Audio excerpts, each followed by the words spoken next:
Hello everyone, welcome to all of you in this video.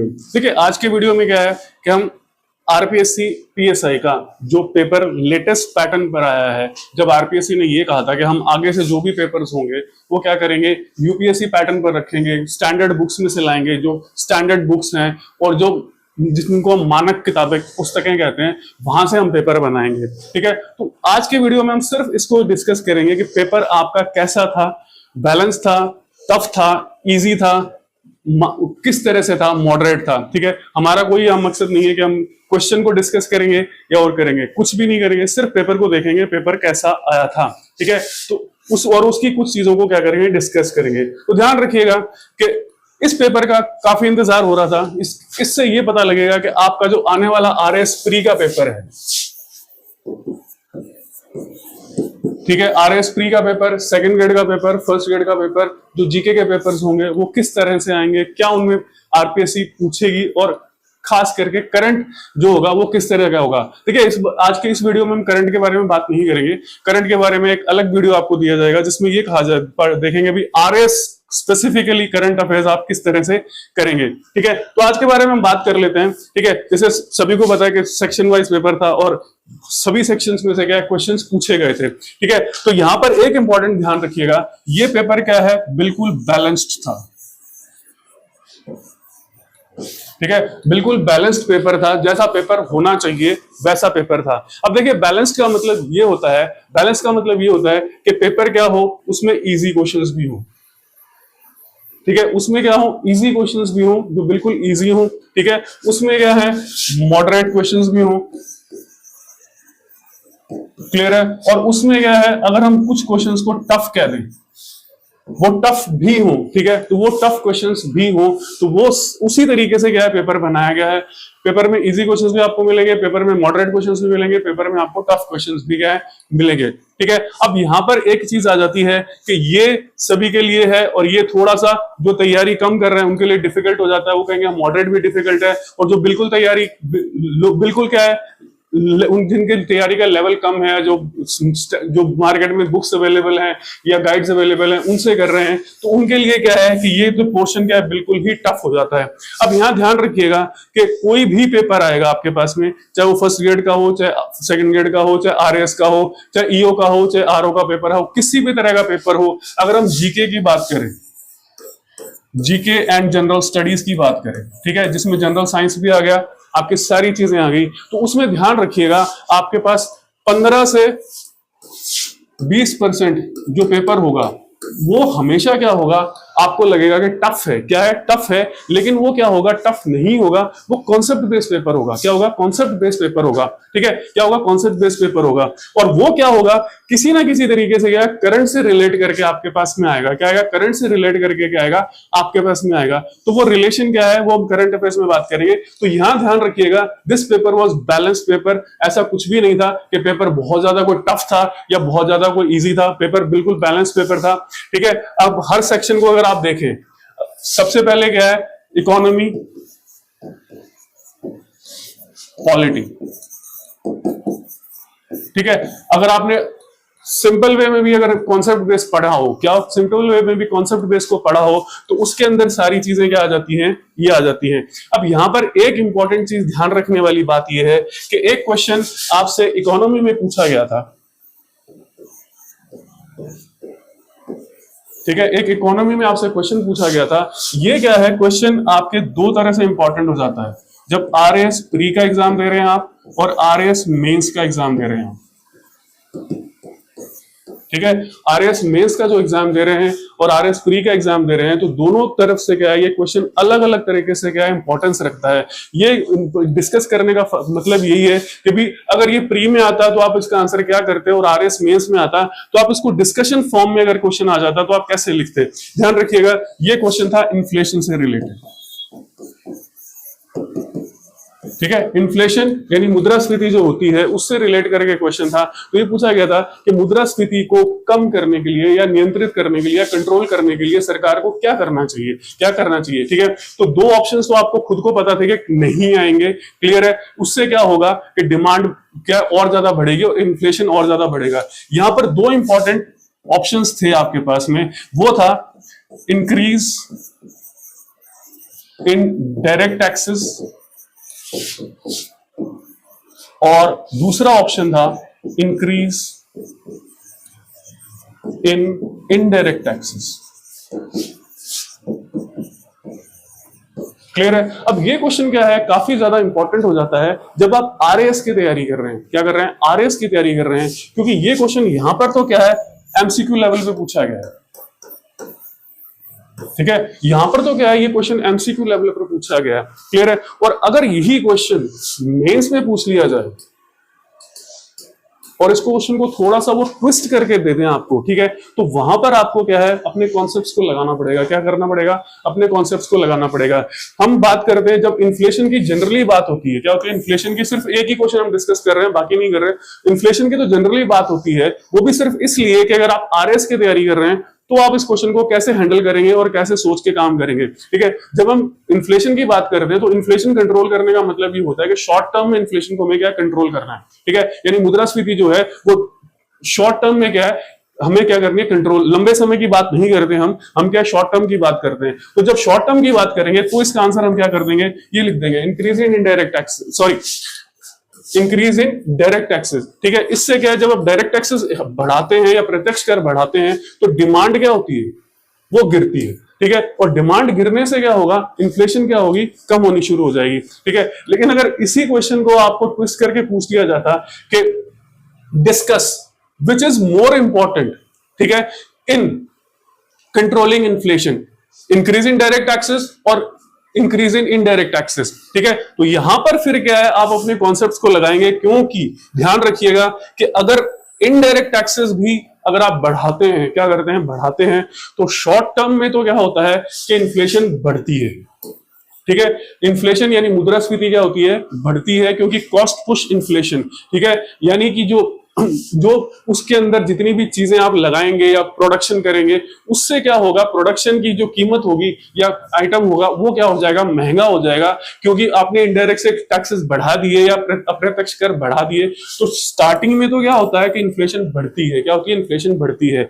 और अगर हम लंबे टर्म की बात कर लें, क्या कर लें, लॉन्ग टर्म की बात कर लें, तो उस कंडीशन में क्या होगा कि बिजनेस जो सेंटिमेंट होगा, क्या होगा, वो गिरेगा, क्योंकि चीजों की कीमतें क्या होंगी, बढ़ना शुरू हो जाएंगी। क्या होंगी, चीजों की कीमतें बढ़ना शुरू हो जाएंगी। अब चीजों की कीमतें भी अगर बढ़ना शुरू हो जाती हैं तो उससे भी क्या होती है, डिमांड गिरती है। क्या होती है, डिमांड क्या करती है, गिरती है। ये ध्यान रखिएगा। मींस आपको कॉन्सेप्ट लेवल से क्वेश्चन पूछे गए थे। क्या है, जो कॉन्सेप्चुअल क्वेश्चंस थे वो आपसे पूछे गए थे, वन लाइनर या उस तरह से क्वेश्चन नहीं पूछे गए थे। और उन्होंने अच्छी तरह से ऑप्शन में भी क्या है, अच्छी चीजें डाली, जिससे आपको थोड़ा सा समझ आएगा, या जब आपका कॉन्सेप्ट क्लियर होगा तभी आप उसको क्या कर पाएंगे। तो यहां ध्यान रखिएगा, अगर ये क्वेश्चन एमसीक्यू के अंदर हम बात करते हैं, क्या करते हैं, बात करते हैं, तो आप इसको क्या है, इंक्रीज इन डायरेक्ट टैक्सेस कर देंगे। लेकिन अगर आपको इसी में डिस्कस करने की बात आ जाती, ठीक है, क्या करने, डिस्कस करना होता है इसी क्वेश्चन को मेंस के पर्पस पे, ठीक है, और यही क्वेश्चन मान लीजिए 150 वर्ड्स में आ जाए आपके पास में, तो फिर आप क्या करेंगे, दोनों तरह से उसको क्या करेंगे, लिखेंगे, फिर बताएंगे कि कौन सी चीज ज्यादा इंपॉर्टेंट काम करती है। ठीक है, तो शॉर्ट टर्म में तो क्या है, आप इसको कर लेंगे, और लॉन्ग टर्म में क्या होता है, ये डिपेंड करता है कि कौन सा, किस चीज से कितना इंपैक्ट बिजनेस सेंटिमेंट्स पर पड़ रहा है। क्या पड़ रहा है, बिजनेस सेंटिमेंट्स पर पड़ रहा है। ठीक है, यही चीज इसके अंदर आ जाती है। तो ये एक इंपॉर्टेंट को हमने डिस्कस किया था। अब ध्यान रखिएगा, बाकी जितनी भी मोस्टली केसेस में अगर हम कुछ टफ क्वेश्चंस की बात कर लें, जैसे हम बात कर लेते हैं, इसको हम करंट में डिस्कस करेंगे। ठीक है, जब करंट अफेयर्स कैसे पढ़ना है उसके बारे में बात करेंगे। अब उन क्वेश्चंस को क्या है, कोई कह देगा टफ है, क्या है, बहुत ज्यादा टफ है, ये क्वेश्चन नहीं आने चाहिए था, या ये टफ क्वेश्चन है। ठीक है, अब ध्यान रख लीजिएगा, एक चीज इंपॉर्टेंट आती है कि यहां पर क्या है, एक क्वेश्चन पूछा गया था आपसे सेमीकंडक्टर का। ठीक है, और एनपी और एनएच में रिलेशन पूछा था उन्होंने। ठीक है, एनपी और एनएच में रिलेशन पूछा था।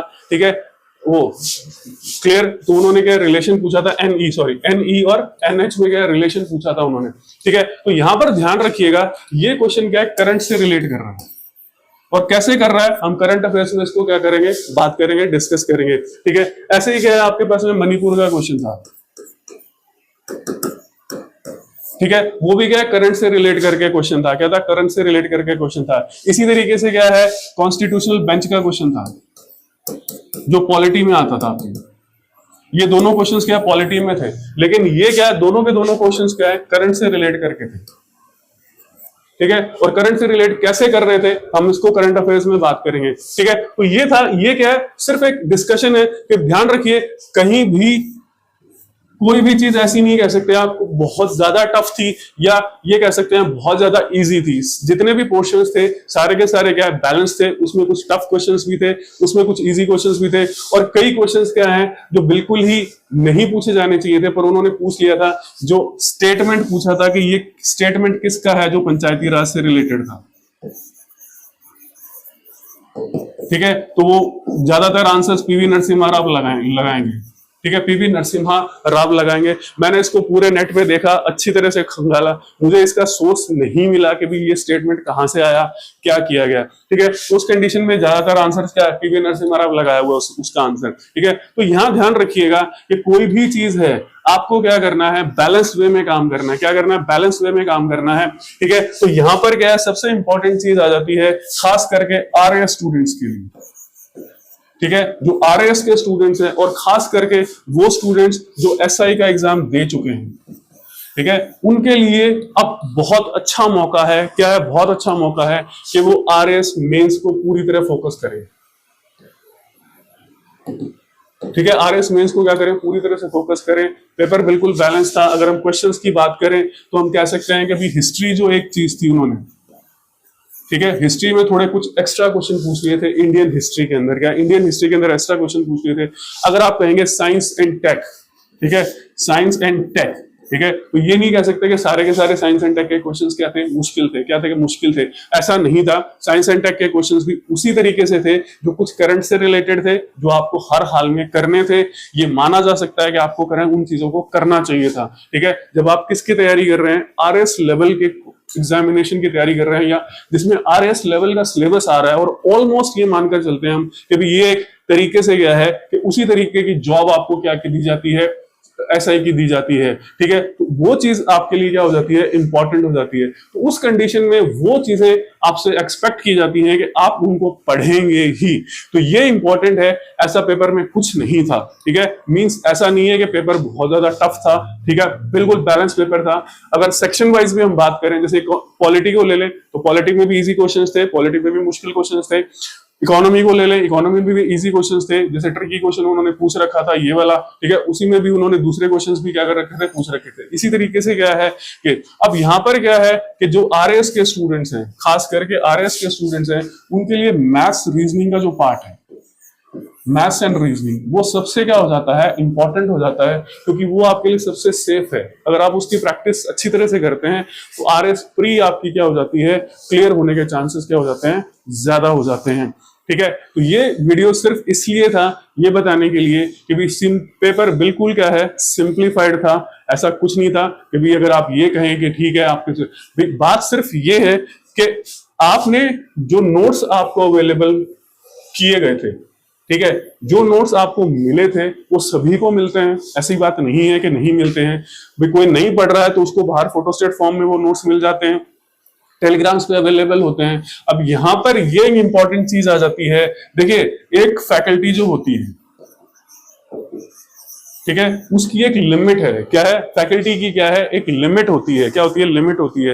वो सारी चीजें आपको नहीं करवा सकती। ठीक है, उसकी एक लिमिट है, वो लिमिटेड अमाउंट में ही आपको क्या करवा सकती है, काम करवा सकती है, क्योंकि उसकी लिमिट होती है। अब यहां पर क्या होता है, आपका इनिशिएटिव काम करता है। ठीक है, यहां पर जो आपका इनिशिएटिव होता है वो काम करता है कि आप जो नोट्स आपको दिए गए हैं उसमें वैल्यू एडिशन आप कितना कर रहे हैं। ठीक है, उसमें वैल्यू एडिशन आप कितना कर रहे हैं, उसमें एक्स्ट्रा चीजें आप कितनी ऐड ऑन कर रहे हैं।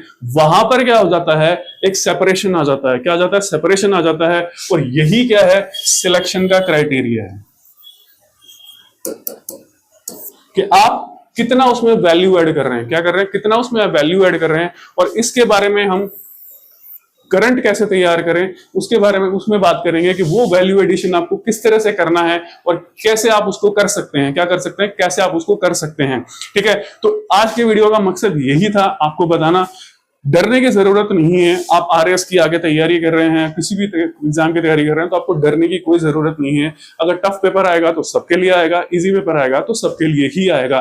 बेटर है आप ये उम्मीद करें या आरपीएससी से ये उम्मीद करें आरपीएससी से, या ये दुआ करें कि आपको सबसे टफेस्ट पेपर मिले एग्जामिनेशन के अंदर। जब भी आप एग्जाम देने जाएं तो सबसे टफेस्ट पेपर अब तक का हिस्ट्री का इतिहास में सबसे ज्यादा टफ पेपर जो वो आपको मिले, जिससे क्या है, अगर आपने अच्छी तैयारी करी है, कॉन्सेप्ट को अच्छी तरह से क्लियर किया है, अच्छे क्वेश्चंस को किया है, ट्रिकी क्वेश्चंस को किया है, तो आप अच्छी तरीके से क्या कर सकते हैं, उसे कर सकते हैं। ठीक है, तो आज के वीडियो में इतना ही, मिलेंगे नेक्स्ट वीडियो में। Thank you for watching the video.